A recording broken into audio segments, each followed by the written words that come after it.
Hand wraps. There's obviously a few different ways to wrap these, but we're going to go over one of my favorite ways to do this. And this is starting by getting the loop.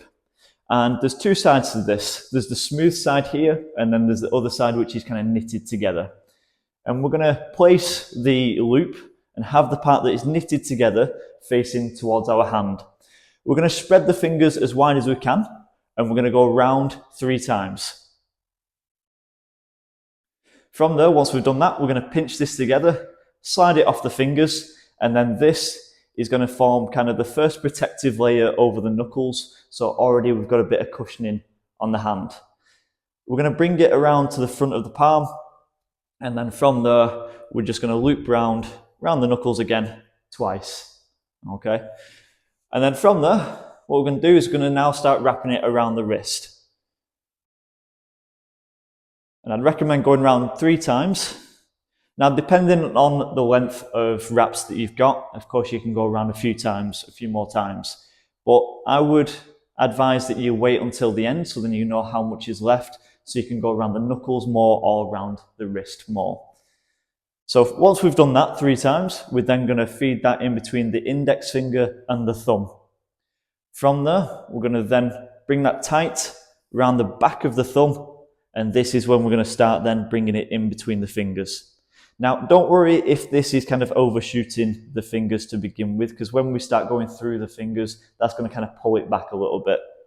So from there, I'm going to bring it round to the little finger, and we're going to try and thread it through a little bit.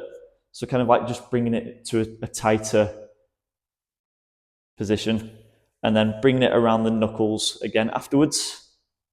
And then we're going to go underneath, behind the thumb again, and this time we're going to go in between the middle finger and the ring finger. Once we've done that, we're going around the knuckles again, trying to keep the fabric kind of as flattened out as much as we can, and then behind the thumb again. And then from there, that's going to go between the index finger and the thumb, just like so.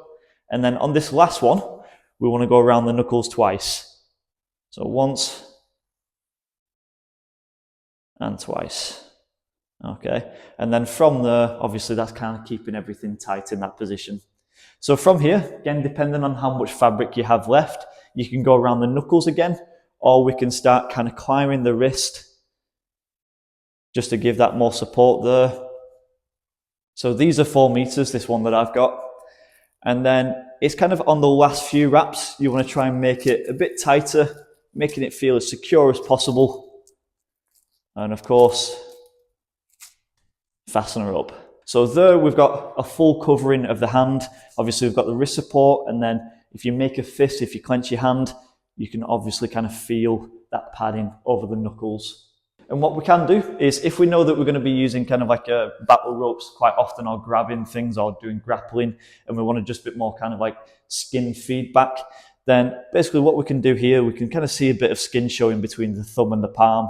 And we're just going to basically pull that back there, and then we're going to try and tuck this underneath as much as we can, just so then it kind of keeps the palm free. So then when you are grabbing things, again, you've just got that bit more feedback when you do.